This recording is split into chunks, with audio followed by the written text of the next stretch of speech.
What if Zuko wasn't banished? What if Azula was on Team Avatar? What if Ozai never took the throne? All these what ifs trace back to one simple question. What if Ursa never disappeared? Before we dive in, like, subscribe, and hit that notification bell so you never miss a video. Now, back to our timelines. In the canon timeline from the show and the graphic novels, Azula ordered Ozai to kill Zuko, and Ozai was gonna do it. Really, he is. Ursa found out about this plan from Azula and went to Ozai to make him a deal. She brewed a poison and gave it to Ozai, who used it to kill Firelord Azula and name himself the new Firelord. At the same time, Ozai banished Ursa and kept Zuko and Azula with him in the palace. And we know how that turned out. Of course, Zuko never knew any of this, and it was one of the great mysteries and tragedies of his life, that his mother vanished without a trace. Never forget who you are. But what would have happened if Ursa never disappeared? The first question we have to ask is, how? How could Ursa stay in the palace with Ozai threatening her and her children? He holds all the cards at this point. Well, not all the cards. Ursa is a skilled herbalist, and she's already brewing a fatal poison for Firelord Azula. So what if Ursa poisons both Azula and Ozai at the same time?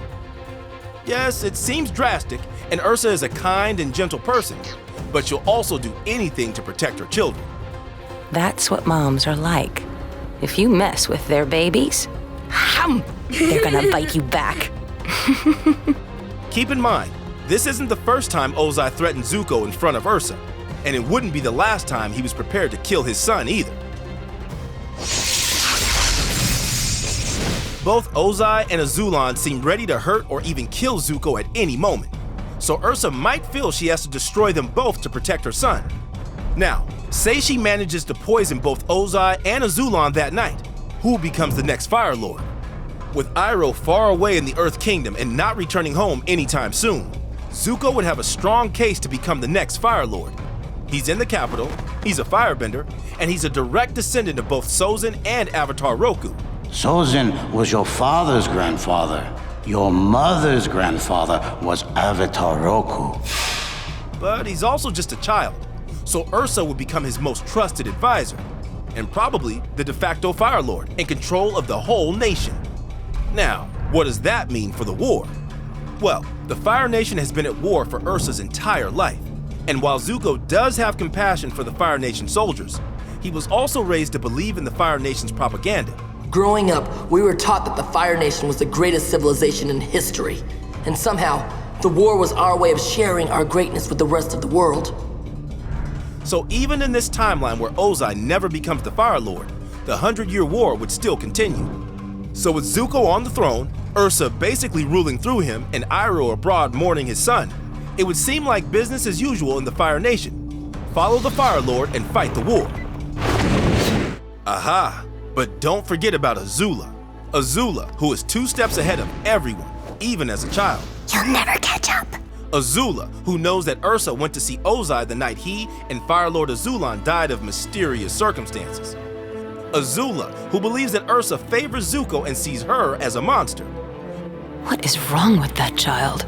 Azula, who could easily find out about Ursa's letters to Ikem, her true love from before she was married to Ozai. We know Azula learned the ins and outs of the Fire Nation Palace with all its secret passages.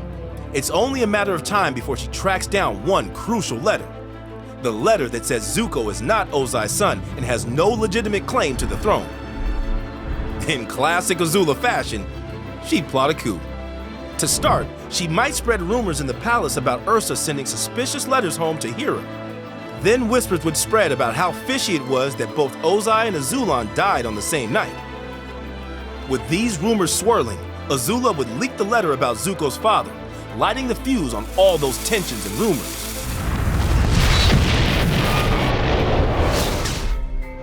If Zuko isn't actually meant to be the Firelord, then some factions would definitely want to put Iroh on the throne instead. The military would back Iroh, since he's the Dragon of the West and a trusted general. General Iroh, great hero of our nation.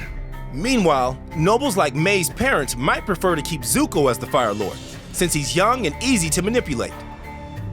A civil war would erupt in the Fire Nation as supporters of IROH and the supporters of Zuko fought over who had the stronger claim to the throne.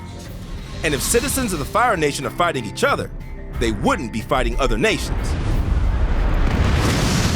A civil war in the Fire Nation would mean no resources or troops to attack the Earth Kingdom or Water Tribes.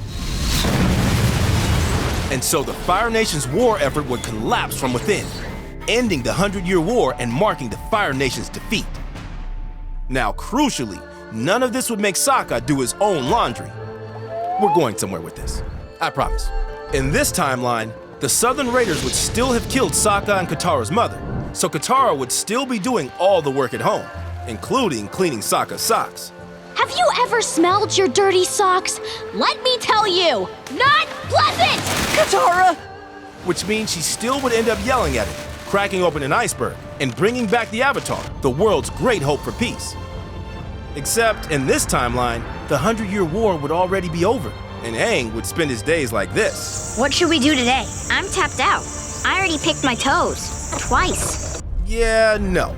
Just because the war is over doesn't mean Avatar Aang would have nothing to do. The Fire Nation would be tearing itself apart from the inside, and Sozin's Comet would still be on the horizon. Aang would have just 1 year before the Firebender versus Firebender conflict got supercharged by the comet. As the Avatar, he would have to restore balance by ending the Fire Nation's civil war of succession before Sozin's Comet arrives, and the warring factions in the Fire Nation destroy themselves completely. But all of that depends on Ursa staying in the palace while removing Ozai from the equation. And that's not an easy feat. As much as it pains me to say, it was a smart move for Ozai to banish Ursa in the timeline we know. He knows that she can brew a fatal poison, and he also knows that she is not his biggest fan. He even says it's only a matter of time before she uses a colorless, odorless poison against him. Now, that kind of makes you wonder, why would Ozai let someone who is that big of a threat go free? It's possible that instead of banishing her, Ozai might choose to put her in prison, where he could keep a very close eye on her. In this timeline, Ozai probably wouldn't tell his children what happened to their mother, but you know Azula would find out where Ursa was eventually. And if you think she wouldn't use that against Zuko, well, this is Azula we're talking about. I hear you've been to visit your Uncle Fatso in the prison tower. That guard told you. No, you did, just now.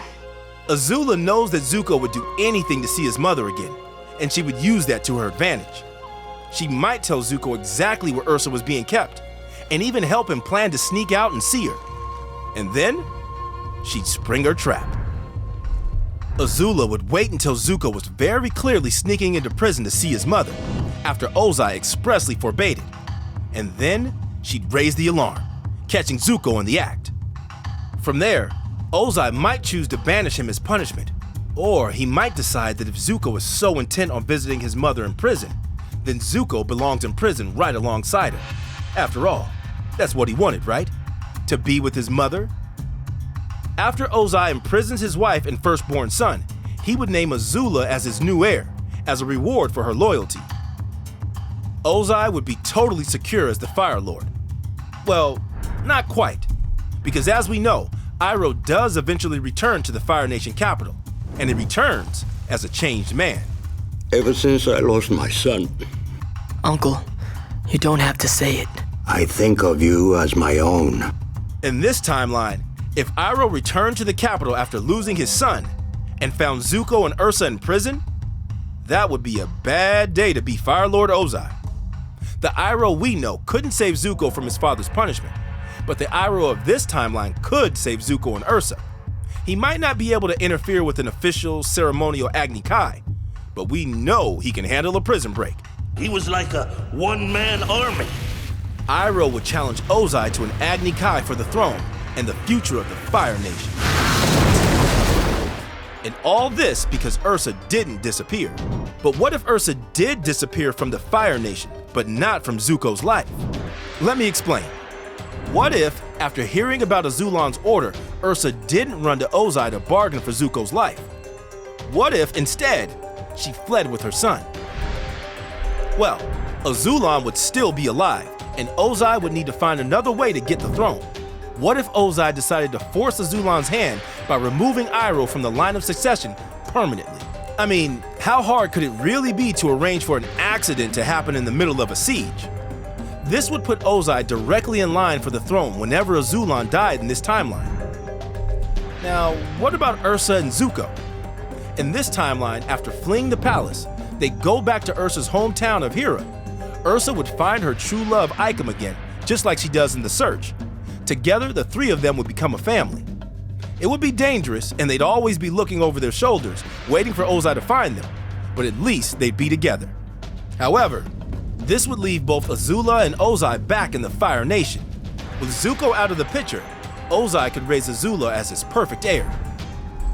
With those two leading the fight, the Fire Nation would probably destroy Ba Sing Se and win the war before Aang even got a chance to train. You pretty much mastered airbending, and that only took you 112 years. I'm sure you can master 3 more elements by next summer. So in a timeline where Ursa and Zuko fled the Fire Nation capital together, Zuko would grow up with his mother in his life. But the rest of the world would be at the mercy of Ozai and Azula, as they plotted the end of the war and the ultimate victory of the Fire Nation. But wait, there's something wrong with this timeline. It has Ursa fleeing with just Zuko and leaving Azula behind. That's because it reflects Azula's view that her mother never loved her and thought she was a monster beyond saving. And that's not true. Ursa would take both her children because she loves both her children. Now, if Ursa forced her to leave the palace, Azula would probably be furious, at least at first. But the firm belief that her mother never loved her because she's a monster is a belief that Azula builds for herself, mostly in Ursa's absence. But in this timeline, Azula would have years to rebuild and restore her relationship with her mother away from Ozai's influence. And eventually, she might just accept what Ursa says as the truth. Even you fear me. No, I love you, Azula. I do. Now what about Zuko in Exile? He says it's his destiny to teach the Avatar firebending. And, well... Destiny is a funny thing. So, in all their travels, Team Avatar might just happen across these two sibling firebenders who are enemies of the Fire Nation and wanted for treason. And Team Avatar loves firebenders who are enemies of the Fire Nation and wanted for treason, because Aang needs to learn firebending. There's gotta be someone who can teach him firebending. Hello, Zuko here. I was wondering when you'd show up, Zuzu. Zuzu?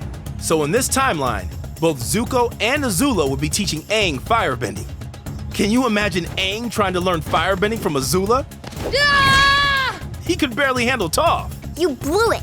You had a perfect stance and perfect form, but when it came right down to it, you didn't have the guts. While Aang is training with his two firebending masters, Ozai would be deadlocked in the 100-Year War. It was only Azula's genius that could bring down the walls of Ba Sing Se. Without her, the Fire Nation would still be trying to break into the city, instead of taking it down from the inside. Plus, Azula is the one who found out about the planned invasion during the eclipse. Without her, who's Ozai going to count on? Zhao? Ha! Please. In this timeline, where the Avatar has Azula and Zuko as his firebending masters, the full force of the Earth Kingdom army at his back, and the element of surprise for the invasion, the war would be over far before Sozin's comet crossed the sky. So if Ursa disappeared from the Fire Nation, but not from her children's lives, balance and peace would be restored. And growing up with her mother, away from her father, might just save Azula too. So Ursa's disappearance doesn't just affect Zuko, it actually has a lot of serious repercussions for the whole world of Avatar. What do you think would happen if Ursa never vanished? Let us know in the comments and be sure to subscribe for more Avatar What Ifs.